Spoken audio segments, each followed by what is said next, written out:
Swayam Prabha. Digital India. Educated India.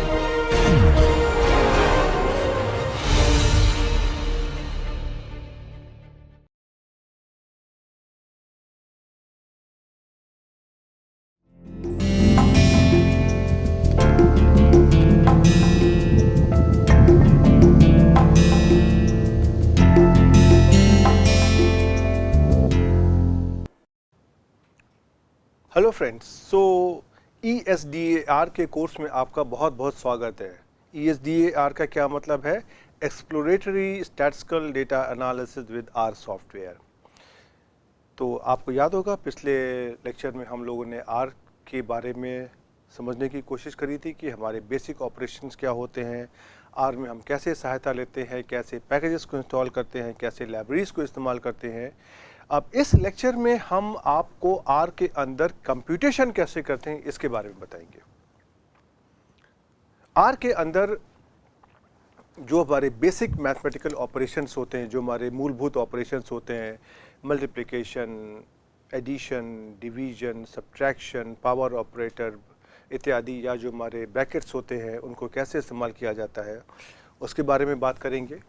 और are के अंदर एक बहुत ही एक अलग तरीके की कैपेबिलिटी है कि जो हमारे मैथमेटिकल ऑपरेशंस होते हैं ये हमारे बाकी सॉफ्टवेयर से थोड़े से अलग होते हैं। थोड़े से अलग का क्या मतलब है कि हम यहाँ पे डेटा वेक्टर्स के फॉर्म में हम अपने कैलकुलेशंस कर सकते हैं, और जब हम डेटा वेक्टर्स के हम फॉर्म में कैलकुलेशंस करते हैं तो बहुत सारे हमारे मैथमेटिकल ऑपरेशन उस डेटा वेक्टर के अंदर होते हैं, जो और सॉफ्टवेयर्स में जिस तरह के ऑपरेशंस होते हैं उनसे थोड़ा सा यहाँ पर अंतर होता है। तो हम उन एक्शंस के बारे में भी आज बात करेंगे। वैसे मैं ये मान के चल रहा हूँ कि आपको ये सारे ऑपरेशंस आते हैं। मैं आपको यहाँ पे बस उनका एक रिवीजन करवाने की कोशिश कर रहा हूँ, और मैं आपको ये बताने की कोशिश कर रहा हूँ कि आगे आने वाले लेक्चर्स में हम इन ऑपरेशन का इस्तेमाल करने वाले हैं। शायद वहाँ पर मेरे पास इतना समय ना हो कि ये ऑपरेशन कैसे हो रहा है उसके बारे में मैं आपको बता सकूँ, इसलिए मैं आपको पहले से उसके लिए आपको मैं एक्सप्लेन कर दूंगा, सो दैट कि आपको बाद में कोई दिक्कत ना हो। राइट, चलिए तो हम अपने इस लेक्चर की शुरुआत करते हैं। इस लेक्चर को के सबसे पहले आपको ये बता दें कि इसकी स्लाइड्स कहाँ से मिलेंगी। इसकी स्लाइड्स मैंने अपने होम पेज पर अपलोड कर दी हैं, आप वहाँ पर जा कर के आप उनको डाउनलोड कर सकते हैं। ओके, हमारे होम पेज पर एक लिंक है स्वयं प्रभा, और स्वयं प्रभा के अंदर जब आप जाओगे तो आपको जो आपका कोर्स है ESDAR, इसके अंदर आप चले जाएंगे तो वहाँ पे आपको इस लेक्चर की जो PDF फॉर्मेट में स्लाइड्स से वो मिल जाएंगी और उसको वहाँ से डाउनलोड कर सकते हो। राइट, अब सवाल ये है कि आप हमारे होम पेज पर कैसे जाओगे। तो देखिए, हमारे होम पेज का जो एड्रेस है वो है home.iitk.ac.in/SHALAB/SP का मतलब स्वयं प्रभा। और अगर आपको इस एड्रेस पर जाने में कोई अगर दिक्कत हो रही है तो आप इस QR कोड को भी स्कैन कर सकते हैं, और इसको स्कैन करने के लिए आपके फ़ोन में अवेलेबल कोई भी अगर आप फ्री सॉफ्टवेयर का इस्तेमाल कर लेंगे तो स्कैन करके ये आपको डायरेक्टली इस एड्रेस पर ले आएगा। और अगर आपको इसमें भी कोई दिक्कत आ रही है तो आप इंटरनेट के कोई भी सर्च इंजन में आप चले जाइए, और वहाँ पे जाने के बाद में आप हमारा नाम टाइप कर दीजिए SHALABH, और साथ में आप IIT कानपुर टाइप कर दीजिए, तो आपको हमारा होम पेज उम्मीद करते हैं कि मिल जाएगा। और इस होम पेज में जब आप अंदर आएंगे तो यहाँ पर आपको स्वयं प्रभा का लिंक मिल जाएगा, और स्वयं प्रभा के लिंक के जब आप अंदर आएंगे तो आपको सारी स्लाइड्स PDF फॉर्मेट में मिल जाएंगी, जहाँ से आप उसको डाउनलोड कर सकते हैं। तो चलिए, हम आपको सबसे पहले हम आर को यहाँ से स्टार्ट करना दिखाते हैं, कैसे सिखाएंगे। देखिए, इसके बारे में हम पहले बात कर चुके हैं। ये जो साइन होता है ग्रेटर देन साइन का, ये आपका प्रॉम्प्ट साइन होता है। जब आप आर को स्टार्ट करते हैं और जब आप आर कंसोल में आते हैं तो इसी साइन के आगे आप अपने जो भी आर के कमांड्स होते हैं उनको टाइप करते हैं। राइट, उसके बाद आपका एक सिंबल होता है ऐसा वाला, ये देखिए लेस देन, और उसके बाद हाइफन। ये जो सिंबल होता है, और हमारे साथ में एक और सिंबल होता है इक्वलिटी साइन का।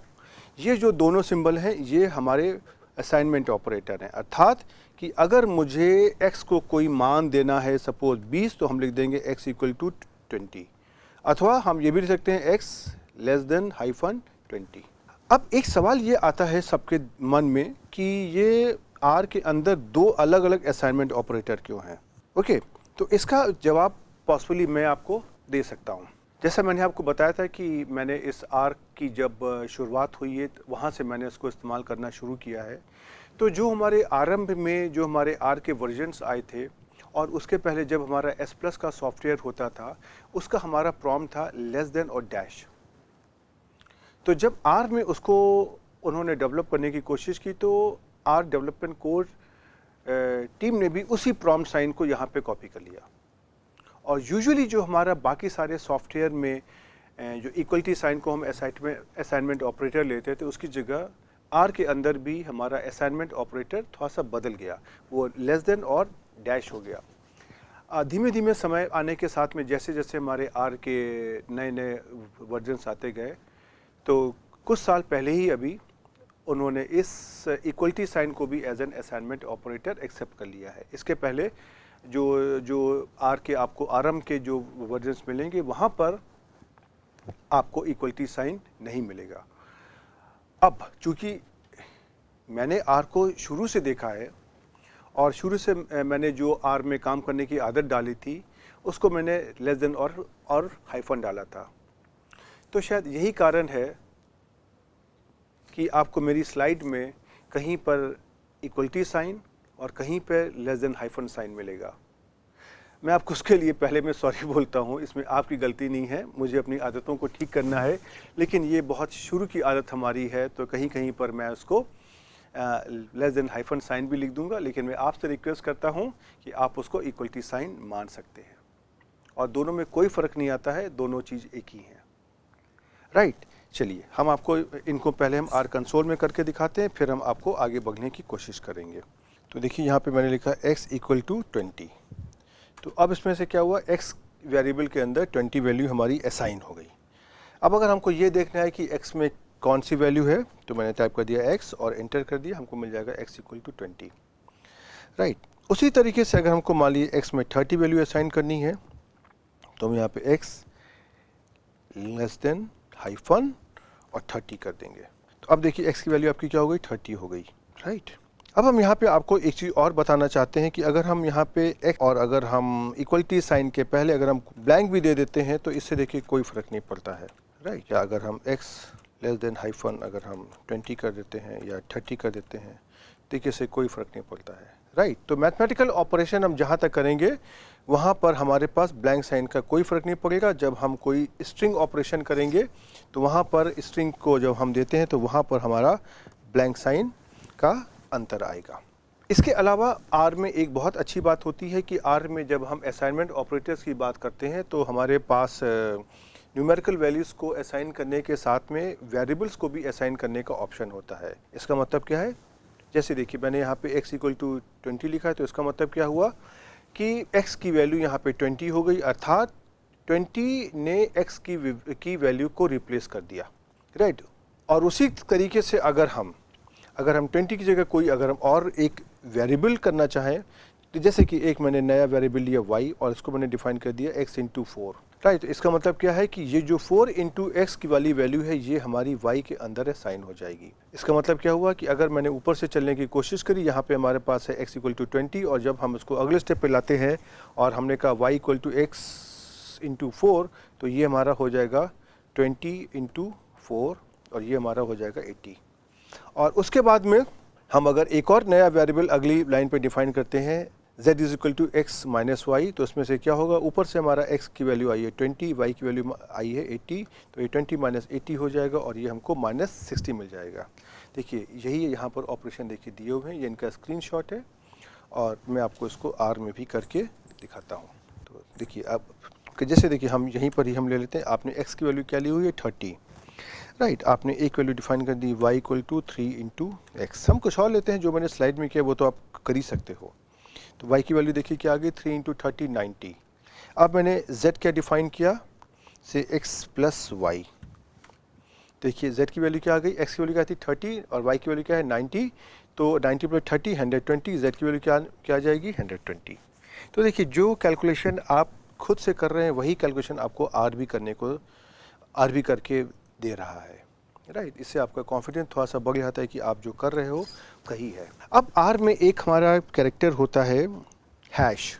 राइट। आजकल हैश बहुत ही पॉपुलर है, हैशटैग के नाम से हमारी जो यंग जनरेशन है बहुत कुछ समझती है। तो उसी तरह से हमारा हैशटैग है, यहाँ पे हैशटैग नहीं है, सिर्फ हैश है। इस हैश का काम क्या होता है, ये हमारे कोई भी कमांड के पहले अगर हम हैश लगा देंगे तो इसका मतलब होता है कि उस हैश के आगे जो भी मैंने सिंटैक्स लिखा हुआ है यह इस्तेमाल नहीं करना है आर को, और ये सिर्फ कमेंट है। कमेंट का मतलब इसके ऊपर कोई मैथमेटिकल ऑपरेशन नहीं होगा। और इस तरह के ऑपरेशन एक्चुअली में हर प्रोग्रामिंग लैंग्वेज में होते हैं, और इनका इस्तेमाल हम वहाँ पे करते हैं जहाँ पर हमको प्रोग्राम के बीच में उस प्रोग्राम के बारे में ऐसी इन्फॉर्मेशन देनी होती है जो खाली इन्फॉर्मेशन के लिए होती है और जिसके ऊपर हम कोई मैथमेटिकल ऑपरेशन नहीं करना चाहते हैं। जैसे उदाहरण के लिए हम अपना कोई भी नया प्रोग्राम जब लिखते हैं तो प्रोग्राम में हमने अगर कोई भी वेरिएबल ली है एक्स वाई जेड, तो एक्स क्या इंडिकेट कर रहा है, वाई क्या इंडिकेट कर रहा है, जेड क्या इंडिकेट कर रहा है, या अगर मैंने कोई मैथमेटिकल ऑपरेशन करने की कोशिश करी है तो वो मैथमेटिकल ऑपरेशन कहाँ का है, किस चीज़ का आउटपुट दे रहा है, ये सब हम कमेंट की सहायता से लिख सकते हैं। तो जब भी हम कभी अपने प्रॉम्प्ट साइन के आगे अगर हम हैश लिख देंगे या हम अपने किसी भी कमांड में अगर हम बीच में हैश लिख देंगे तो हैश के आगे जो भी कुछ लिखा होगा वो हमारा एग्जीक्यूट नहीं होगा। राइट। तो जैसे देखिए हम आपको यहाँ पे मैंने लिया हुआ है, मैंने लिखा हैशटैग म्यू, तो इसने मुझे हैशटैग म्यू कर दिया, कोई इसका आउटपुट नहीं देगा। और अगर मैंने अगर लिख दिया हैशटैग x = 20, तो ये हैशटैग x = 20 को ऐसे ही ट्रीट करेगा एक कमेंट की तरीके से, और ये मुझे कोई भी आउटकम नहीं देगा। जैसे देखिए हम यहाँ पे आर में करके दिखाते हैं आपको। राइट, हैशटैग से शलभ, कोई भी एग्जीक्यूशन नहीं हुआ। ऑन द अदर हम खाली यहाँ पे लिख देंगे अगर हम शलभ, तो देखिए क्या देगा, एरर, ऐसा कुछ शलभ नॉट फाउंड। राइट, आर को नहीं पता है कि मैं ही शलभ हूँ और मैं इसके सामने खड़ा हुआ हूँ। ये फ़र्क होता है इंसान और सॉफ्टवेयर में। राइट, इसी तरीके से अगर हम मान लीजिए कर देते हैं x = सपोज मैंने कर दिया 30, तो देखिए आपको क्या मिल जाएगा, x की वैल्यू 30 मिल जाएगी। लेकिन अगर मैंने कर दिया हैशटैग x = 57, तो देखिए आपको x = 57 नहीं मिलेगी।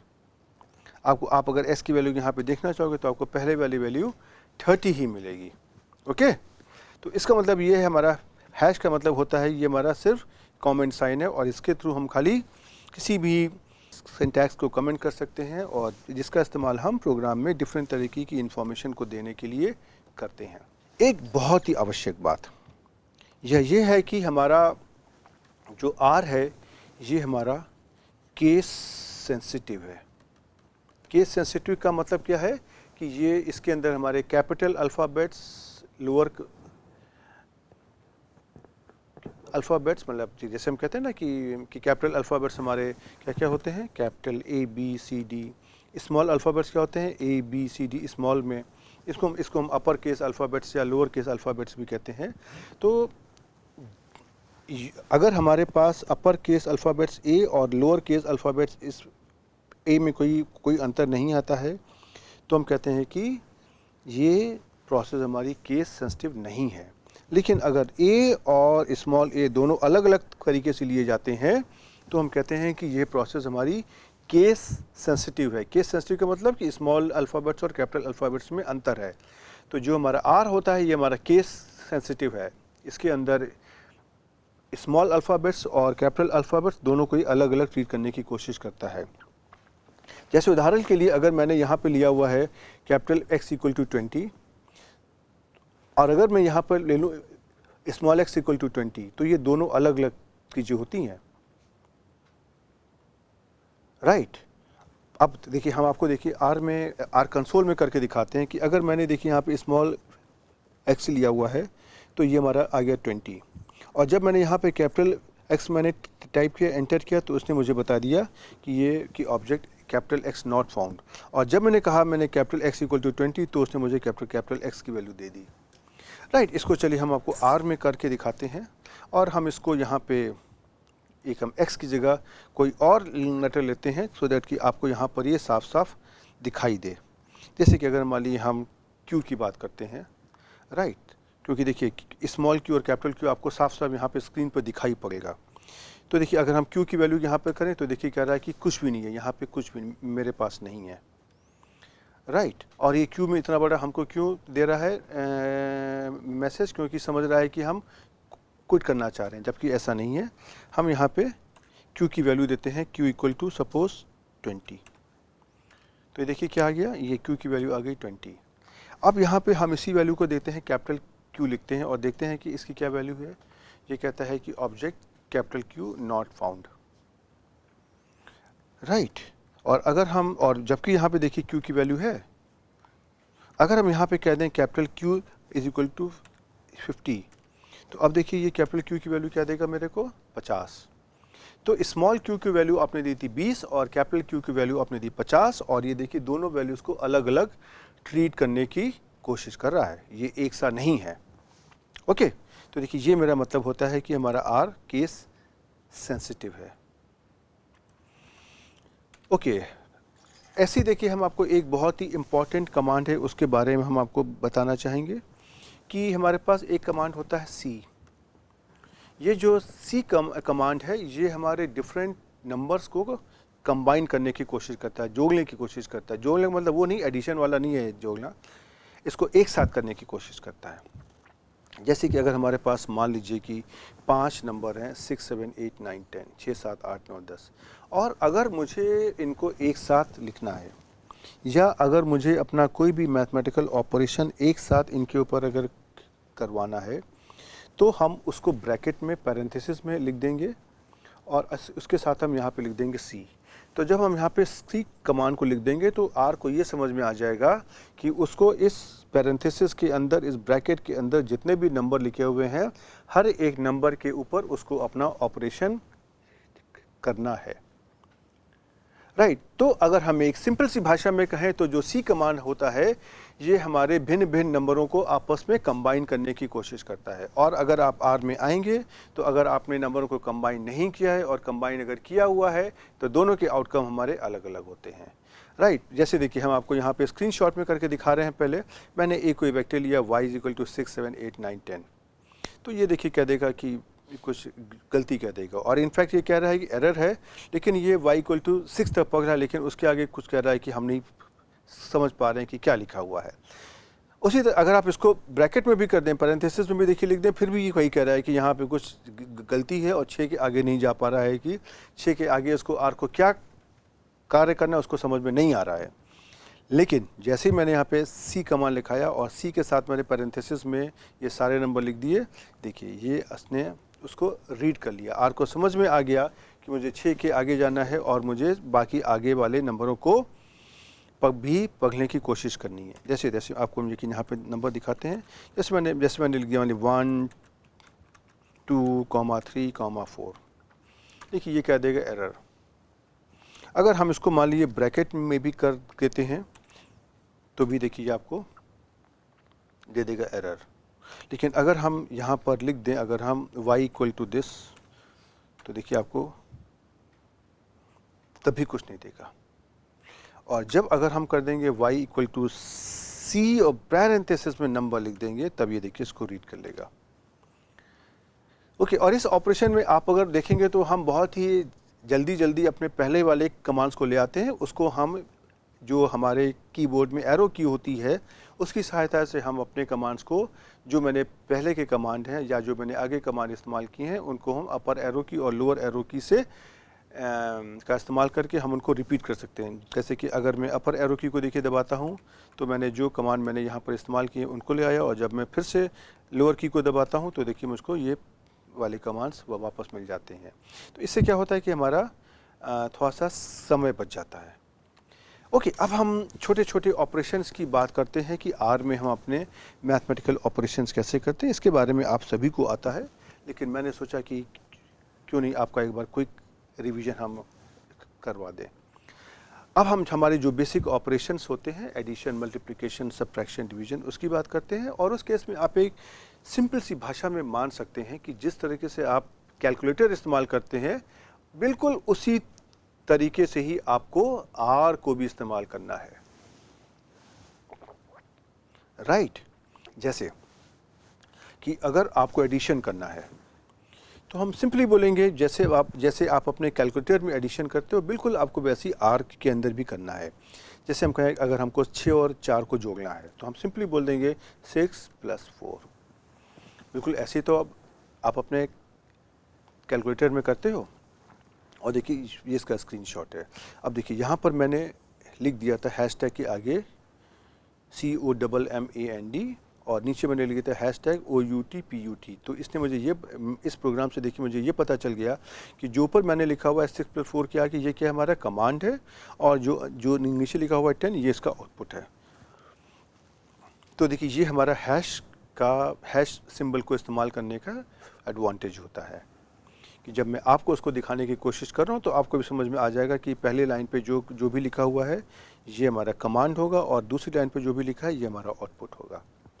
ओके, ऐसे ही अगर हमको 2 नंबर का मल्टीप्लिकेशन करना है तो हमारे पास बिल्कुल जैसे कैलकुलेटर में करते हैं 6 * 4 स्टार जो सिंबल होता है ये हमारा मल्टीप्लिकेशन का सिंबल होता है। जब हम करेंगे तो देखिए आपको 6 4 जा 24 का आउटकम मिल जाएगा। उसी तरीके से अगर मुझको सब्ट्रैक्शन या डिवीज़न करना अगर है तो यहाँ पे हम जो सब्ट्रैक्शन के लिए हमारा माइनस का साइन होता है तो वही इस्तेमाल होता है, उसको हम कर देंगे 6 - 4 तो देखिए यहाँ पे मिल जाएगा 2 और देखिए ये इसका स्क्रीनशॉट है। और उसी तरह से अगर मुझे डिवीज़न करना है, अगर मुझे करना है 6 / 2 तो इसके लिए हमारा 6 और 2 और इसका जो आउटकम मिलेगा मुझको 3 मिल जाएगा। राइट, तो चलिए ज़रा सा पहले हम आपको ये ऑपरेशन को करके यहाँ पे दिखा दें, फिर हम आगे बढ़ने की कोशिश करते हैं। और उसके साथ में चलिए हम आपको ये पावर ऑपरेटर भी आपको दिखा देते हैं, फिर हम आपको आर कंसोल में करके दिखाते हैं। पावर ऑपरेटर का मतलब पता है आपको? जैसे अगर हम लिखना चाहते हैं 6² तो 6² को कैसे लिखेंगे हम? ये हमारा होता है 6 × 6। तो चाहे तो हम इसको 6*6 कर दें या हम इसको 6#2 कर दें। ये जो हैट का सिंबल है आप अगर देखेंगे आपके कीबोर्ड में होता है, आप उसका इस्तेमाल कर सकते हो। तो चाहे हम देखिए यहाँ पे 6² निकालने के लिए हम लिख दें 6#2 तो ये मुझे मिल जाएगा 36, या अगर हम 6*2 भी करते हैं तो डबल स्टार भी हमको यहाँ पर 6⁻² को बताने की कोशिश करेगा। राइट, और इसका मतलब यही होता है कि जैसे मैंने यहाँ पे लिखा है ना 6 × 6 तो ये क्या इसने कर दिया 6 2 स्टार लगा करके कि हमारे यहाँ पे टोटल कितने अच्छे हैं अर्थात 2। राइट, तो आप कोई भी यहाँ से सिंबल का चाहे आप इसका इस्तेमाल कर लीजिए या आप 6#2 का इस्तेमाल कर लीजिए, आंसर मिलने वाला है। राइट, अब हम देखिए आपको पहले ये जो बेसिक ऑपरेशन से करके दिखा दें, उसके बाद हम आपको आगे का करके दिखाएंगे। चलिए हम अपनी स्क्रीन को क्लियर कर लेते हैं। अब यहाँ पे देखिए हम कोई भी नंबर ले लें, 8 + 9 ये हो गया। और इसी में आप अगर कोई भी कितने भी आप अगर नंबर ऐड करना चाहो आप इसमें से आराम से कर सकते हो, जैसे आप कैलकुलेटर में करते हो, कोई इशू नहीं है। उसी तरीके से अगर हम यहाँ पे कह दें 18 - 9 तो देखिए आपको मिल जाएगा 9। और इसी में आप अगर एक से ज़्यादा माइनस साइन भी लगाते हो तो भी देखिए आपको मिल जाएगा 18 - 9 कितना होगा 0। और अगर आपको कई सारे भी कमांड अगर करने 18 + 9 - 5 - 7 तो भी आपको देखिए मिल जाएगा। जो भी आपके बिल्कुल आप कैलकुलेटर की तरह इस्तेमाल करते हो आप वैसे ही इस्तेमाल कर रहे हो। ओके, ऐसी अगर हम मल्टीप्लिकेशन की बात करते हैं तो 9 × 8 क्या होता है 72, देखिए आपका हो गया। अगर आपको इसको आगे भी मल्टीप्लाई करना है 9 × 8 × 2 करना है 72 2 = 144, ये आपका आंसर आ गया। राइट, ऐसी अगर आपको डिवाइड करना अगर है तो आपने कर दिया 18 / 9 तो देखिए क्या मिल जाएगा 2। राइट, अगर आपको यहाँ पर 18 / 9 + 7 - 5 × 4 इस तरह का भी कोई एक्सप्रेशन है तो आपका जो बॉडमास का रूल होता है वो आपको यहाँ पर लग जाएगा। ओके, अब देखिए अगर हमको 6 × 6 करना है तो कैसे करेंगे 6 × 6, एक तो ये तरीका हो गया 36।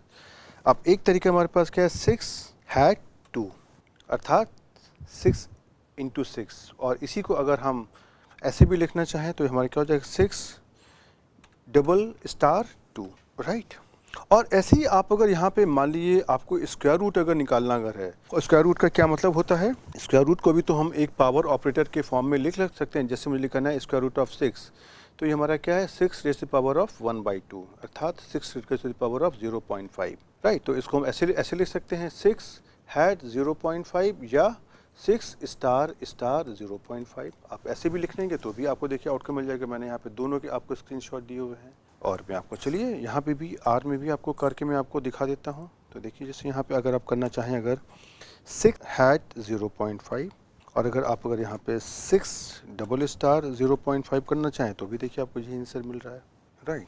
तो देखिए जो आपने ये देखा कि जो भी हमारे आर के अंदर बेसिक कैलकुलेटर के ऑपरेशंस होते हैं, जो एक हमारा नॉर्मल कैलकुलेटर होता है बिल्कुल उसी तरीके से होते हैं। और अगर कभी हमारे पास यहाँ पे किसी एक्सप्रेशन में एडिशन, मल्टीप्लिकेशन, डिवीजन, सब्ट्रैक्शन सब कुछ अगर होता है तो वहाँ पर हमारा जो बॉडमास का रूल होता है वही लग जाता है। बॉडमास का मतलब bracket of division, multiplication, addition, subtraction, अर्थात सबसे पहले ब्रैकेट होंगे, फिर ऑफ होगा, फिर डिवीज़न होगा और उसी ऑर्डर में मल्टीप्लिकेशन, एडिशन और सब्ट्रैक्शन भी हमारे हो जाएंगे। तो जैसे उदाहरण के लिए अगर हम यहाँ पे लिखें 8 + 9 - 3 × 5 + 6 / 3, तो देखिए इसका आपका आउटकम क्या आ जाएगा 4। और देखिए यही आपका यहाँ पर स्क्रीनशॉट भी है। तो इस तरीके से आप अगर यहाँ पे कुछ भी करना चाहें अगर तो आपका काम चल सकता है। तो जैसे कि अगर हम आपको आर कंसोल में करके दिखाएं अगर, तो देखिए यहाँ पे अगर हम जैसे देखिए मैंने यहाँ पे 8 + 9 - 3 × 5 + 6 / 3 किया, तो देखिए आपका आंसर आ गया 4। इसी में अगर आप मान लीजिए अगर आप इसमें कहीं पे ब्रैकेट भी आप अगर लगाना चाहते हो तो आप 8 - 9 × 6 + 6 - 4 + 7 / 3, अब जो भी करेंगे देखिए आपका बॉडमास का जो रूल है वो यहाँ पर लग जाएगा, राइट। चलिए अब हम आपको एक और ऑपरेशन के बारे में बात करते हैं जो अब तक हमने किया। यहाँ पे मैंने 2 स्केलर्स लिए हैं या हमने स्केलर्स का आपस में मल्टीप्लिकेशन, एडिशन, डिवीजन, सब्ट्रैक्शन किया है। अब मेरा अगला सवाल है कि अगर हमारे पास इन स्केलर की जगह अगर हमारे पास डेटा वेक्टर्स होते हैं तो हम उसको कैसे करने की कोशिश करेंगे, राइट। डेटा वेक्टर्स में क्या होता है, सबसे पहले तो हम आपको एक ये यहाँ पे क्लैरिफाई कर दें कि जब भी हम कभी डेटा वेक्टर का नाम लेंगे तो इसका क्या मतलब होता है। डेटा वेक्टर का हमारा मतलब सिर्फ इतना होता है कि मैंने कंबाइन सी कमांड का यूज़ करते हुए मैंने अपनी वैल्यूज़ को कॉमा से सेपरेट करके इनको अलग अलग लिख दिया, राइट। जैसे कि मैंने सी करके मैंने 1 2 3 4 कर दिया। अब यहाँ पे जब हम वेक्टर का नाम लेते हैं तो इससे हमारे पास कई सारी बातें हमारे दिमाग में आने लगती हैं। एक तो हमारा वेक्टर्स होता है जो हमारा मैट्रिक्स थ्योरी वाला वेक्टर होता है, जहाँ पे अगर हम कहते हैं कि अगर हमारी मैट्रिक्स है और मैट्रिक्स में अगर हमारा सिर्फ अगर एक रो या एक कॉलम अगर है तो उसको हम बोलते हैं वेक्टर। तो यहाँ पे हम उस वेक्टर की बात नहीं कर रहे हैं। उसी तरीके से हमारे पास वेक्टर कैलकुलस में भी हमारे पास भिन्न भिन्न तरीके के वेक्टर्स होते हैं। हम उन वेक्टर्स की यहाँ पर बात नहीं कर रहे हैं। जब भी मुझे कभी एक किसी पर्टिकुलर तरीके के वेक्टर की बात अगर करनी होगी तो हम वहाँ पे आपको पहले से बता देंगे। यहाँ पे हम सिर्फ खाली जो हमारे डेटा वेक्टर्स हैं मैं उसकी बात कर रहा हूँ, राइट। ओके, तो अब हमारा सवाल ये है कि जब हम डेटा वेक्टर्स को लेकर के हम डिफरेंट ऑपरेशंस करते हैं तो हमारा आउटकम क्या होता है। अब हमारे पास 2 ऑप्शंस हैं, या तो जो हमारे डेटा वेक्टर हैं दोनों डेटा वेक्टर हो या एक डेटा वेक्टर हो और एक स्केलर हो। और उसके अलावा कुछ और सवाल भी हैं कि अगर 2 डेटा वेक्टर हैं तो उसमें से नंबर ऑफ़ जो हमारे एलिमेंट्स होते हैं हर एक डेटा वेक्टर में बराबर हों या उससे कम हों या उससे ज़्यादा हों तो क्या होगा। तो आर के अंदर इन चीज़ों को कैलकुलेट करने का एक अलग तरीके की कैपेबिलिटी है और इसका जो प्रोसेस होता है औरों से थोड़ा सा अलग होता है। तो हम यहाँ पे एक एक करके इन चीज़ों को देखने की कोशिश करते हैं और हम इसको समझते हैं कि कौन सा ऑपरेशन हो रहा है। ये ऑपरेशन समझना आपके लिए यहाँ पर बहुत ही आवश्यक है, क्योंकि जब हम आगे अपने टूल्स की इस्तेमाल करने की कोशिश करेंगे तो ये इन ऑपरेशन की सहायता से हम अपने बड़े बड़े एक्सप्रेशन को बहुत आसानी से सॉल्व कर सकते हैं। ओके, तो चलिए हम आपको दिखाते हैं। तो सबसे पहला हम एक उदाहरण लेते हैं जहाँ पर हम एक वेक्टर को एक स्केलर से ऐड करते हैं और यहाँ पे हम अपने भिन्न भिन्न उदाहरण लेकर के आपको इन कॉन्सेप्ट को समझाने की कोशिश करेंगे। तो जैसे देखिए मैंने एक यहाँ पर नंबर ले लिया C 7 8 9 10 और उसमें मैंने एक स्केलर को ऐड कर दिया 10 को। अब इसका ज़रा आप आउटकम देखिए क्या हो रहा है 17 18 19 20। तो यहाँ पता है क्या हो रहा है, ये जो 10 हमारा है ये हमारा आकर के हर एक एलिमेंट के ऊपर ऐड हो रहा है। तो यहाँ बेसिकली आपका क्या ऑपरेशन हो रहा है, जो आपका 7 था वहाँ पे आपका हो गया 7 + 10, जहाँ था 8 यहाँ पे क्या हो गया 8 + 10, जहाँ था 9 वहाँ पे क्या हो गया 9 + 10 और 10 में क्या हो गया 10 + 10 और इसीलिए आपका जो उत्तर देखिए आपको यहाँ पर 17, 18, 19, 20 मिल गया। और देखिए अगर हम अब यहाँ पे दो वेक्टर्स को लेते हैं और यहाँ पर मैंने देखिए ऐसा वेक्टर लिया हुआ है कि जहाँ पर हमारे पास दो वेक्टर्स हैं और एक में हमारे पास संख्या है 4, अर्थात यहाँ पे 4 एलिमेंट्स है 1, 2, 3, 4 और अगले वेक्टर में हमारे पास यहाँ पे सिर्फ 2 वेक्टर हैं, राइट। अब इसका अगर आप ऑपरेशन समझने की कोशिश करिए तो देखिए इसमें से क्या हो रहा है। यहाँ पे सबसे पहले लिखा है इसने C 7, 8, 9, 10, ओके। अब यहाँ पर इसमें ऐड करने की कोशिश करी, नीचे लिखा C 2, 3। अब यहाँ पर इसके पास लिखने के लिए कुछ भी नहीं था तो इसने यहाँ पे क्या कर दिया, इसने इसी 2, 3 को फिर से यहाँ पे रिपीट कर दिया 2, 3 और देखिए यहाँ पे इसका एडिशन क्या हो गया 7, 2, 9, 8, 3, 11, 9, 2, 11, 10, 3, 13 और देखिए यही उत्तर आपको यहाँ पर मिल गया। और यही आप अगर देखेंगे तो यही ऑपरेशन हमारा हो रहा है जो मैंने नीचे लिखा हुआ है। अब इसमें से जो मैं आपको बात समझाने की कोशिश कर रहा हूँ वो यह है कि यहाँ पर जो भी हमारा वेक्टर और वेक्टर का आपस में ऑपरेशन होता है तो उसमें से जो भी हमारा सेकंड वेक्टर होता है वो पहले वाले वेक्टर के अंदर आता है और जितनी जगह पर सेकंड वेक्टर में नंबर होते हैं वो उनको वहाँ पे ऑपरेट कर देता है। जैसे कि हमारा ये C 2, 3 जब इस पहले वेक्टर में एंटर करेगा तो ये जो भी पहली जगह पर जो नंबर है उसमें पहला एलिमेंट को ऐड कर देगा, जैसे 7 में कर देगा 2 को ऐड और 8 में कर देगा 3 को ऐड और फिर उसके बाद में फिर से ये उसमें से आगे आएगा और ये फिर से ये C 2, 3 हमारे जो आगे के नंबर हैं 9, 10 उनके अंदर ये ऑपरेट करने की कोशिश करेगा और वही ऑपरेशन करेगा जो उसको यहाँ पे दिया हुआ, जैसे यहाँ पे दिया है प्लस। अब ये क्या करेगा, इस 2 को 9 में प्लस कर देगा और ये जो हमारा दिया हुआ 3 इसको अगले नंबर 10 में प्लस कर देगा, राइट। और यही देखिएगा आप ऑपरेशन आपका सब्ट्रैक्शन और मल्टीप्लिकेशन के अंदर भी होता है, राइट। तो चलिए हम आपको पहले यहाँ पे ये करके दिखा देते हैं। तो देखिए ये आपका क्या हो रहा है यहाँ पे। तो चलिए हम आपको पहले यहाँ पर इन जो छोटे छोटे हमने यहाँ पे ऑपरेशंस लिए पहले इसको करके दिखा दें। जैसे देखिए मैंने लिखा है आपको C मैंने कर दिया 5, 6, 7, 8, राइट और इसमें मैंने 10 को ऐड कर दिया। अब आप देखेंगे ये आपका हर एक एलिमेंट पर आपका ये ऐड हो गया, राइट। और उसी तरीके से अगर हम मान लीजिए अगर हम C 5, 6, 7, 8 वेक्टर में अगर हम C से 1 और 2 का ऐड करते हैं तो देखिए क्या हो गया, आपके पहले दो एलिमेंट 5 और 6 में 1 और 2 ऐड हो जाएगा और 7 और 8 में फिर से आपका 1 और 2 ऐड हो जाएगा। हाँ, अगर आपके पास यहाँ पर कुछ ऐसा वेक्टर है यहाँ पर आपके 4 एलिमेंट्स हैं, जैसे कि हमने सेकंड वेक्टर में मैंने 1, 2 की जगह मैंने 1, 2, 3, 4 ले लिया, अर्थात जो पहले वेक्टर में भी 4 संख्याएं हैं और दूसरे वेक्टर में भी 4 संख्याएं हैं। तो इसका जब हम ऐड करेंगे तो जो हमारी करस्पॉन्डिंग पोजीशन पर हमारे नंबर्स हैं वो आपस में ऐड हो जाएंगे। जैसे जो हमारा पहली पोजीशन पर नंबर है 5 वो हमारा पहली पोजीशन पे नंबर है 1, दोनों ऐड हो जाएंगे। उसी तरीके से पहले वेक्टर में दूसरी पोजीशन पे जो नंबर है वो दूसरे वेक्टर की दूसरी पोजीशन के नंबर में ऐड हो जाएगा और जो हमारा पहले वेक्टर में तीसरे नंबर की पोजीशन पर वैल्यू है वो हमारे दूसरे वेक्टर के तीसरी पोजीशन पर जो वैल्यू है वहाँ पर ऐड हो जाएगी और इसी तरीके से पहले वेक्टर में जो चौथे नंबर पर वैल्यू है वो हमारे दूसरे वेक्टर के चौथे नंबर पर ऐड हो जाएगी। और इसका आपका देखिए उत्तर 5 + 1 6, 6 + 2 8, 7 + 3 10 और 8 + 4 12 आपको ये उत्तर मिल जाएगा। ओके, अब हम देखिए आपको यहाँ पे एक काम और करके दिखाते हैं, फिर हम आपको उसको स्लाइड में दिखा देंगे।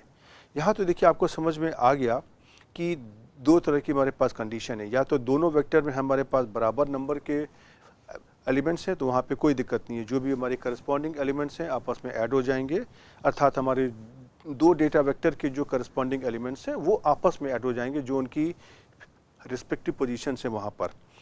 और उसी तरीके से अगर हमारे पास दूसरे वेक्टर में हमारे पास नंबरों की संख्या उतनी है जो पहले वेक्टरों के नंबरों की संख्या का एग्जैक्ट मल्टीपल है, तो क्या हमारा होगा कि ये जो हमारा दूसरे नंबर में संख्याएं हैं वो पहले वेक्टर में पोजीशन वाइज ऑपरेट होती जाएंगी, अर्थात जो पहले दो पोजीशन पे जो हमारे दो नंबर हैं वो ऑपरेट हो जाएंगे, फिर हमारी अगली दो पोजीशन पे हमारे दो नंबर ऑपरेट हो जाएंगे, राइट। अब हम दिखाते हैं आपको कि अगर हमारे पास दोनों वेक्टर्स में नंबर ऐसे हैं जो एग्जैक्ट मल्टीपल नहीं है, जैसे मैंने देखिए ले लिया, पहला वेक्टर ले लिया C5678 और दूसरा मैंने ले लिया C123।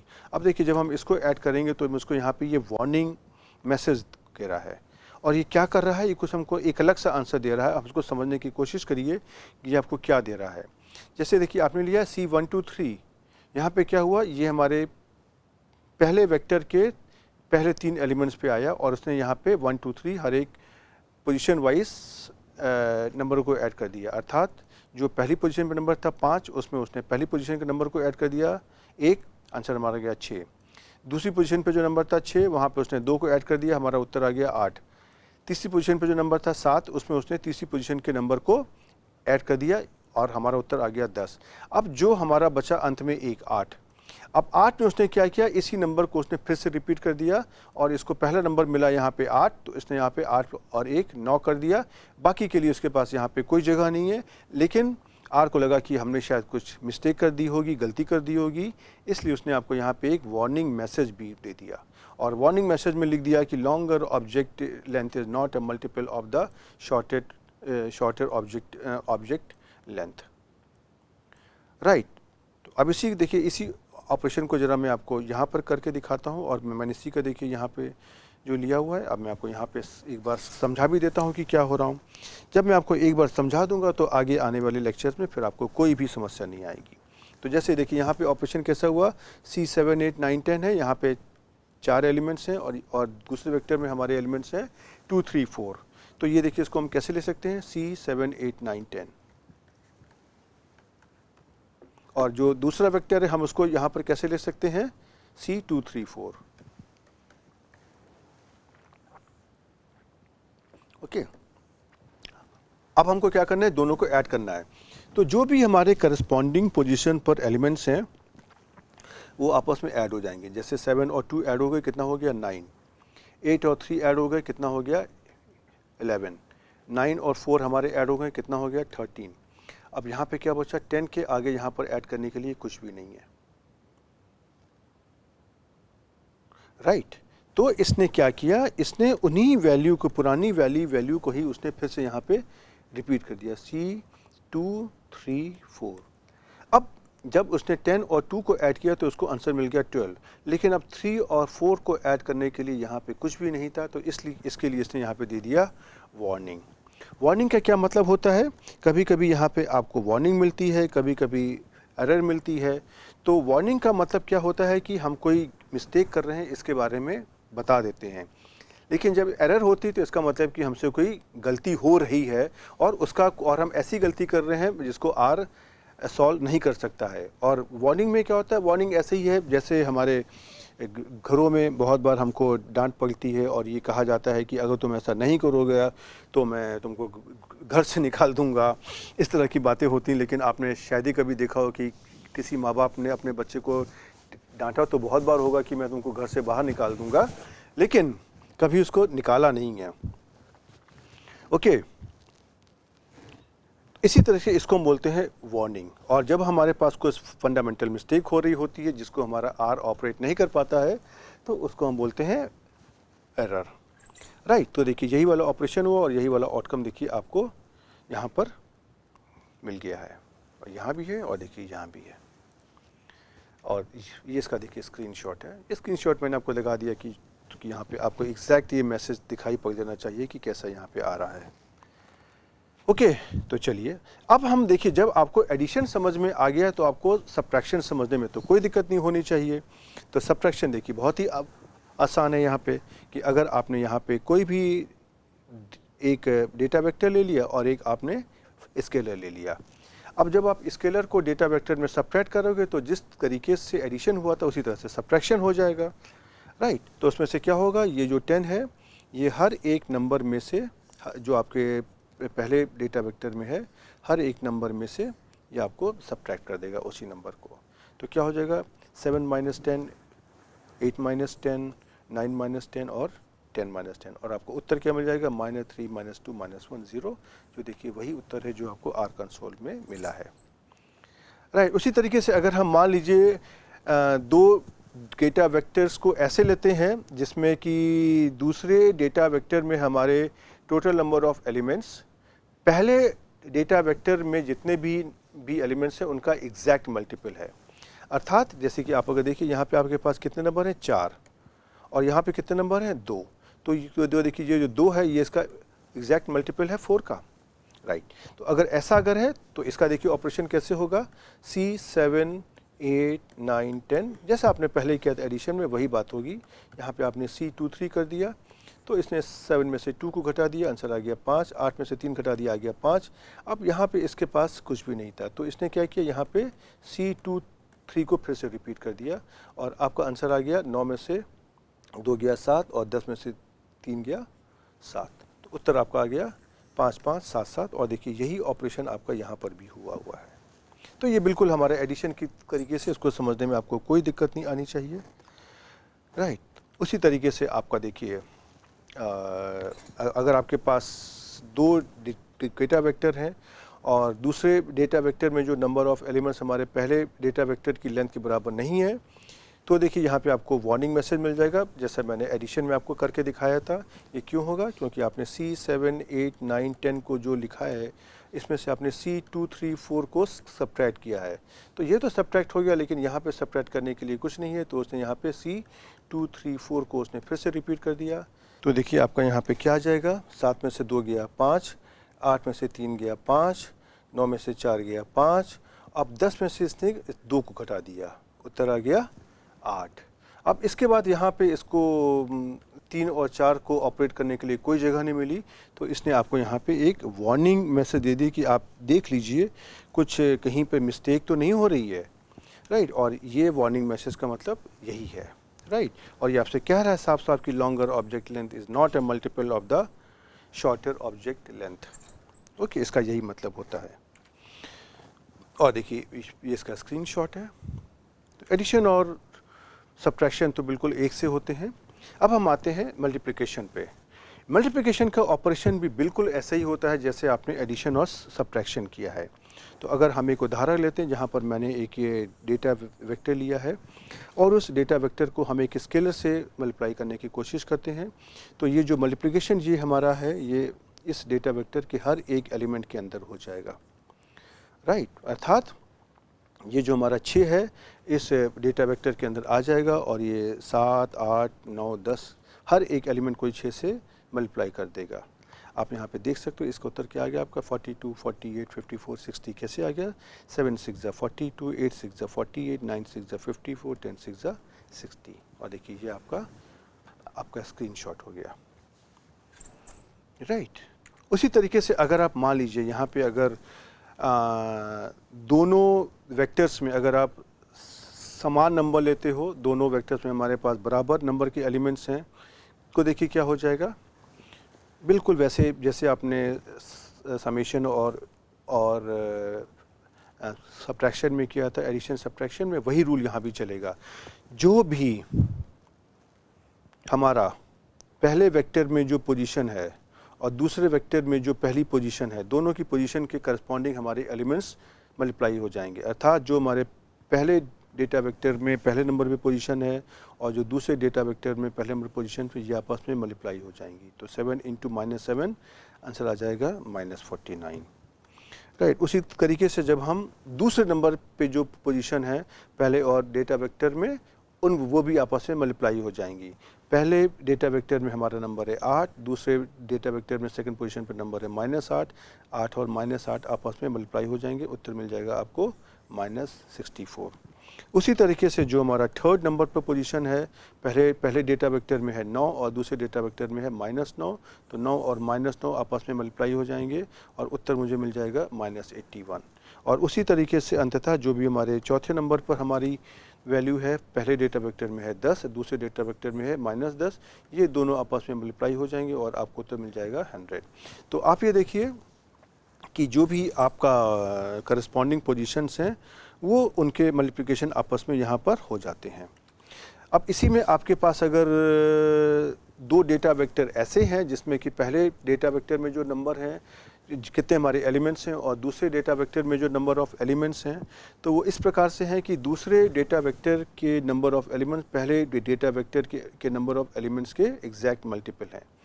तो देखिए, अगर मैंने पहले डेटा वेक्टर में यहाँ पे लिया है C7, 8, 9, 10 और अगले डेटा वेक्टर में हमारे पास है C5, 6, तो क्या होगा, ये 5, 6, C5, 6 सबसे पहले आकर के जो उसके हमारे पहले दो एलिमेंट हैं 7, 8 वहाँ पर ऑपरेट हो जाएगा और दूसरी पोजीशन में जो हमारे अगले दो पोजीशंस हैं 9, 10 ये हमारे आकर के C5, 6 में ऐड हो जाएंगे। तो इसी ऑपरेशन को अगर हम देखने की कोशिश करें तो ये कैसे हो गया, C7, 8, 9, 10 और यहाँ पे इसने मल्टीप्लाई किया तो इसने कह दिया 5, 6। अब इसके बाद आगे उसको कुछ नहीं मिला तो उसने फिर से इसी डेटा वेक्टर को रिपीट कर दिया।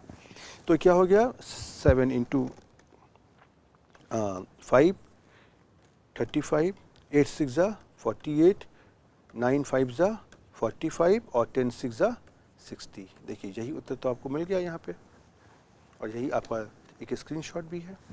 तो इसका देखिए एक बहुत बड़ा सिद्धांत है कि जब आप ऑपरेशन करने की कोशिश करते हो वेक्टर वर्सेस वेक्टर, तो जहाँ तक उसको नंबर मिलते जाते हैं वहाँ पर वो दूसरे वेक्टर को वो पहले वेक्टर से ऑपरेट करता जाता है और जब उसको पहले वेक्टर में जो हमारे बाकी बचे हुए एलिमेंट हैं उसके ऊपर हमारा वो सेकंड वेक्टर को ऑपरेट करता है और जो जगह खाली बच जाती हैं उसको ऑपरेट नहीं करता है और उसकी जगह वो आपको दे देता है वार्निंग। ऐसे कि अगर आपने देखिए एक डेटा वेक्टर लिया C7, 8, 9, 10 और दूसरे ले लिया 2, 3, 4, तो क्या हुआ, पहले डेटा वेक्टर में 4 वैल्यूज़ हैं 7, 8, 9, 10 और दूसरे डेटा वेक्टर में कितनी वैल्यूज़ हैं 2, 3, 4 अर्थात 3। तो अब इसका देखिए क्या हो जाएगा, इसका मल्टीप्लिकेशन बिल्कुल वैसे ही होगा जैसे आपने पहले किया है C7, 8, 9, 10 और फिर क्या आ जाएगा C2, 3, 4। अब देखिए C2, 3, 4 तो ये आपस में मल्टीप्लाई कर देगा। कैसे करेगा, सबसे पहले 7 2 जा 14 कर देगा, फिर ये जो भी इसके करस्पॉन्डिंग पोजीशन पर जो हमारे नंबर हैं अर्थात पहली पोजीशन का नंबर पहली पोजीशन के नंबर से दूसरी पोजीशन का नंबर दूसरी पोजीशन के नंबर से, इसी तरह से हमारा कैलकुलेशन आगे बढ़ता जाएगा। तो दूसरी पोजीशन पे जो भी हमारे नंबर हैं 8 और 3 ये हमारे आपस में मल्टीप्लाई हो जाएंगे, 8 3 जा 24। फिर हमारा तीसरी पोजीशन पे जो नंबर लिखा हुआ है 9 और 4 ये आपस में मल्टीप्लाई हो जाएंगे, 9 4 जा 36। अब आगे इसको मल्टीप्लाई करने के लिए कुछ नहीं है तो उसने C2 3 4 को आगे रिपीट कर दिया। तो ये जो 10 इंटू 2 है वो तो यहाँ से हो जाएगा 20, लेकिन 3 और 4 को यहाँ पर डिवाइड करने के लिए कुछ नहीं है तो इसलिए आपको यहाँ पे ये दे देगा वार्निंग। और वही मैसेज दे रहा है जिस जो आपको उसने पहले दिया था कि longer object length is not a multiple of the shortest object length, right. तो इस तरह से देखिए आपका यहाँ पर मल्टीप्लिकेशन हो जाएगा, ओके। और ये इसका एक स्क्रीनशॉट है, ओके। अब उसी तरीके से अगर हम डिवीज़न की बात भी करते हैं तो आप देखेंगे कि डिवीज़न भी हमारा एग्जैक्टली ऐसे ही होता है कि जो भी अगर हम एक डेटा वेक्टर लेते हैं C7 8 9 10 और उसको हम एक स्केलर से 2 से हम इसको डिवाइड करने की कोशिश करते हैं तो ये जो ऑपरेटर हमारा हर एक नंबर के ऊपर ऑपरेट हो जाएगा। तो ये क्या हो जाएगा, 7 divided by 2 3.5, 8 divided by 2 4, 9 divided by 2 4.5, इसी तरह से 10 डिवाइडेड बाई 2 5, राइट। तो आपने देखा कि ये जो हमारा ऑपरेटर है डेटा वेक्टर के अंदर आ जाता है और हर एक एलिमेंट पर ऑपरेट कर देता है। और देखिए ये इसका स्क्रीनशॉट है, ओके। अब उसी तरीके से अगर हम मान लीजिए 2 डेटा वेक्टर लेते हैं तो कैसा होता है। अब हम यहाँ पे दोनों तरह के डेटा वेक्टर लेंगे जहाँ पर दूसरे वेक्टर की लेंथ हमारे पहले वेक्टर के लेंथ के मल्टीपल होगी या नहीं होगी। तो देखिए यहाँ भी हमारा यही हो गया, मैंने पहला वेक्टर लिया 7 8 9 10 और दूसरा वेक्टर ले लिया C2, 4। तो देखिए ये कैसे ऑपरेट करेगा, C7 8 9 10 हो जाएगा और यहाँ पे हमारा जाएगा C2, 4 और ये इसको हमको डिवाइड करेगा ये। अब इसको आगे कुछ नहीं मिलेगा तो ये C2, 4 को फिर से इसको डिवाइड करने की कोशिश करेगा और इसका आप अगर आउटकम यहाँ पे देखेंगे तो ये क्या हो जाएगा, 7 divided by 2 3.5, 8 divided by 4 2, 9 divided by 2 4.5 और 10 डिवाइडेड बाई 4 2.5। देखिए यही उत्तर तो आपको यहाँ पर मिल गया और यही वाला ऑपरेशन तो देखिए यहाँ पे हुआ है जो मैंने लिखा हुआ है ये, ओके, तो देखा आपने, ये बहुत ही स्ट्रेट फॉरवर्ड है, बस आपको एक बार लॉजिक समझने की आवश्यकता है। और इसी तरीके से अगर आप मान लीजिए, अगर आप दो डेटा वेक्टर लेते हैं 7, 9, 8, 10 और इसको आप अगर C2, 3, 4 से डिवाइड करते हो, तो यहाँ पे क्या होगा कि ये जो 2, 3, 4 वाला पार्ट है, ये तो सबसे पहले 7, 9, 8 में डिवाइड हो जाएगा और बाकी जो बचेगा 10, उसमें से हमारा फिर से डेटा वेक्टर रिपीट हो जाएगा। जैसे अगर हम लिखें 7, 9, 8, 10 और इसको हम डिवाइड करें C2, 3, 4 से, तो 2, 3, 4 तो देखिए यहाँ तक हमारा हो गया। अब इसके बाद ये फिर रुक जाएगा, तो फिर से हमारा C2, 3, 4 हमारा आगे आ जाएगा और इसको अगर हम डिवाइड करने की कोशिश करते हैं तो यहाँ पे क्या हो जाएगा, इसका उत्तर 7 divided by 2 3.5, 9 divided by 3 3, 8 divided by 4 2, 10 divided by 2 5। अब यहाँ पे देखिए इसको डिवाइड करने के लिए कुछ भी नहीं है, तो इसने यहाँ पे इसको आर को समझ में नहीं आया कि हमको क्या करना है, तो इसलिए उसने आपको यहाँ पे एक वार्निंग दे दी, राइट। और इसका वार्निंग का कारण वही है जैसा आपने पहले किया था। ओके, ये इसका एक स्क्रीनशॉट है जो आपने किया है अभी। तो पावर ऑपरेटर्स के बारे में भी बता देते हैं। तो पावर ऑपरेटर्स में भी बिल्कुल ऑपरेशन हमारे ऐसे होते हैं जैसे मैंने बाकी एडिशन, सब्ट्रैक्शन, मल्टीप्लिकेशन, डिवीज़न में किया हुआ है। तो अगर हम यहाँ पे कोई भी अगर हम एक डेटा वेक्टर ले लें 7, 8, 9, 10 और उसके बाद मैंने कर दिया हैड टू, अर्थात हर एक वैल्यू का हमको स्क्वायर करना है, तो ये जो स्क्वायर हमारा देखिए हर एक जगह पर हो जाएगा, राइट। आप देखेंगे अब इसका जो उत्तर आपका आ गया 7 स्क्वायर 49, 8 स्क्वायर 64, 9 स्क्वायर 81, 10 स्क्वायर 100। तो इस तरह का ऑपरेशन होता है और ये इसका देखिए स्क्रीनशॉट है। तो आपने देखा कि इसको समझना बहुत ही आसान है।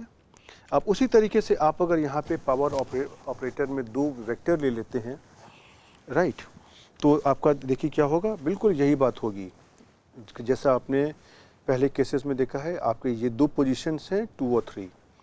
अब ये दो पोजीशंस उठ करके आपकी यहाँ पर आ जाएंगी। जो पोजीशंस हैं इसकी पावर यहाँ पे देखिए, मैंने इसीलिए लिखा हुआ है यहाँ पर, अटेंशन, थोड़ा सा ध्यान दीजिए। और अगले में जब इसको फिर से 9, 10 मिला तो ये वैल्यूज़ हमारी फिर से यहाँ पर उठ के आ जाएंगी और ये 9 स्क्वायर और 10 क्यूब बन जाएगा। और इसका आप अगर आउटकम देखने की कोशिश करें तो यही तो मिलेगा, 7 square 49, 8 into 8 into 8 that is 8 8 64, 64 3 जा 512, उसके बाद 9 9 जा 81 और 10 इंटू 10 इंटू 10 1000। देखा, तो यही ऑपरेशन यहाँ पे हो रहा है और ये इसका देखिए स्क्रीन आउटकम है। अब अगर इसी में अगर हम मान लीजिए अगर हम अलग अलग नंबर ले लेते हैं, पहले डेटा वेक्टर में मैंने ले लिए सपोज यहाँ पे हम एक एग्जांपल आपको एक और करके दिखाते हैं कि यहाँ पे मैंने यहाँ पे ले लिए 6 एलिमेंट्स और यहाँ पे मैंने ले लिए 3 एलिमेंट्स। तो देखिए यहाँ पे क्या हो जाएगा, ये 3 एलिमेंट्स आपके इन 3 पोजीशन पे आ जाएंगे, यहाँ पर फिर से ये उठेंगे और ये आपके इन 3 पोजीशंस पर आ जाएंगे। कैसे, 2 3 4, 2 3 4 और इन्हीं का आउटकम देखिए आपको यहाँ पर मिल जाएगा। ओके, तो देखा आपने इस तरीके का जो एक अलग तरीके का ऑपरेशन है ये आपके आर में होता है। ओके, और इसी में आप अगर यहाँ पे अलग अलग लेंथ के वेक्टर ले लेंगे तो देखिए क्या होता है, मैंने पहला डेटा वेक्टर ले लिया 7 8 9 10 4 एलिमेंट्स का और दूसरे डेटा वेक्टर में मैंने ले लिया 3 4 5। तो देखिए एग्जैक्टली यही होगा, ये जो 3 4 5 है ना, ये आपकी पहली 3 पोजीशन पर उठ करके आ जाएगा और फिर से आपका यही वैल्यू आपकी फिर से रिपीट होगी। तो ये क्या हो जाएगा, अगर हम इसको ऐसे लिखें C 7 8 9 10, तो ये क्या हो जाएगा, इसके ऊपर पावर आ गई 3 4 5 और इसके बाद से फिर से रिपीट हो गया 3। लेकिन उसके बाद उसको यहाँ पे कुछ समझ में नहीं आया कि हम ये 4 और 5 कहाँ पे लिखें, तो इसने आपको दे दिया यहाँ पे वार्निंग मैसेज। और बाकी 7 cube 8 to the power of 4, 9 to the power of 5, 10 to the power of 3, इनकी जो वैल्यूज़ आती है इसने यहाँ पे लिख दिया और साथ में आपको मैसेज भी दे दिया कि you have to be careful. आपको अपनी जो length of the data vector है, जिसमें अर्थात कि उस डेटा वेक्टर में कितने एलिमेंट्स हैं, उसके ऊपर आपको थोड़ा सा ध्यान देने की आवश्यकता है, राइट। और आप देखोगे तो ये आपको देखिए आपको उसका स्क्रीनशॉट है। अब हम एक काम करते हैं, इन ऑपरेशन को जरा हम अपने आर कंसोल में करके देखने की कोशिश करते हैं। तो सबसे पहले देखिए हम आपको दिखाते हैं एडिशन। तो मैंने एडिशन ले लिया 1 2 3 4। तो जैसे मैंने आपको पहले दिखाया था, मैंने आपको से C1 2 कर दिया। तो देखिए आपको समझ में आ गया। एक बार मैं आपको फिर से क्विक इसका रिवीजन करवा रहा हूँ सो दैट कि कोई आपको कन्फ्यूजन नहीं होना चाहिए। तो आपने देखा कि इसमें एलिमेंट वाइज ऑपरेशन हो गया, और इसी में आपने अगर माइनस कर दिया तो भी देखिए आपका एलिमेंट वाइज ऑपरेशन हो गया, राइट। कि ये जो नंबर था 1 2, ये पहले 1 2 में से सब्ट्रैक्ट हो गया, फिर 3 4 में से सब्ट्रैक्ट हो गया। अब हम इसी में से अगर हम कोई भी नंबर लेते हैं 1 2 3 4, और इसको अगर हम मान लीजिए अगर हम इसको 5 से मल्टीप्लाई कर देते हैं तो क्या हो जाएगा, हर एक एलिमेंट पर आपका 5 का मल्टीप्लिकेशन हो गया। 5 1 जा 5, 5 2 जा 10, 5 3 जा 15, 5 4 जा 20, राइट। और इसी में अगर मैंने कोई एक एलिमेंट ले लिया 10 15 20 20 और से 25, और इसको मैंने मल्टीप्लाई कर दिया सपोज C2, 3 से, को देखिए क्या हो जाएगा, 10 इंटू 2, 15 इंटू 3, और फिर से आपका 2 3 20 और 25 में मल्टीप्लाई हो गया। 22 जा 40, 25 3 जा 75, राइट। और इसी में अगर आप यहाँ पे 2, 3, 4, 5 करेंगे तो भी देखिए कोई दिक्कत नहीं है, राइट। लेकिन इसी में आप अगर 2, 3, 4 कर देंगे, अर्थात पहले वेक्टर में 4 एलिमेंट, दूसरे वेक्टर में 3 एलिमेंट्स, को देखिए आपको यहाँ पर वार्निंग मैसेज कह देगा, राइट। उसी तरीके से आप अगर यहाँ पर अगर आप कोई भी वेक्टर लेते हैं 10 15 20 25, और इसको आप अगर मान लीजिए 5 से डिवाइड करते हैं तो आपको देखिए कोई इशू नहीं है, हर एक एलिमेंट आपका 5 से डिवाइड हो जाएगा। और इसी में आप अगर कोई अगर डेटा वेक्टर भी लेते हैं तो 5, 10 भी आप अगर करते हैं तो देखिए यही ऑपरेशन आपका रिपीट कर जाएगा कि 5 10 से पहले 2 एलिमेंट डिवाइड हो गए, फिर आपके पास 20 25 भी 5 और 10 से डिवाइड हो गए। और अगर इसमें से अगर आपने इसको अगर बराबर नंबर के एलिमेंट्स ले लिए हैं तो भी कोई दिक्कत नहीं है, राइट।